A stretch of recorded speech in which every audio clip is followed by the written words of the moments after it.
ઓલો ખેડૂ બિચારો આખો દી આમ ધંધો કરીને કોથળા જેવો થઈને આવ્યો હોય ને તો લાઈટ રાતે 2 વાગ્યા આપે. બોલો હવે આ દીએ આપે શું? આમના એમના દીકરા કુંવારા રે કોને કહેવા જાય? અને એમાં રાતે બાપુ વાડીએ લાઈટ ના નાકા વાળતો હોય ને એ હવાર સુધીમાં તો બાપુ 5-7 વખત તો લાઈટ પાછી જાય.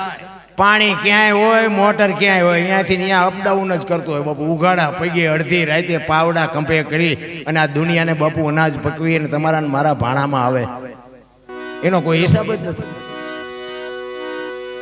તમે જોવો તો અત્યારે કોઈ સારો મોટો માણસ હોય, આપણે નામ કોઈનું ન દેવાય, એ વિદેશમાં ગયા હોય ને તોય તે કે ફલાણા ભાઈ તો અત્યારે વિદેશમાં છે, અમેરિકા છે, ઇંગ્લેન્ડ છે, ફલાણી જગ્યાએ છે, આ બીચ ઉપર છે.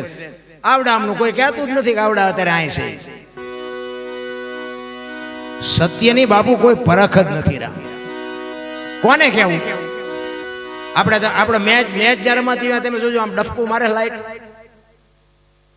મેચ ને માનું છું હું, એવું નથી કહેતો મેચ રમે ખોટું છે એવી વાત નથી, ભલે રમતા મને કાંઈ વાંધો નથી, પણ બાપુ મેચ કદાચ બંધ થઈ જાય તો આ દુનિયા ભૂખી ન મરી જાય.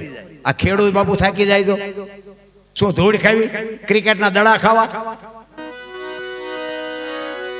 સત્યની બાપુ પરખ જ નથી. વાહ વાહ મજા મજા ચાલે છે. એટલે આમના સામું કોક તો જો શું દશા છે આમની.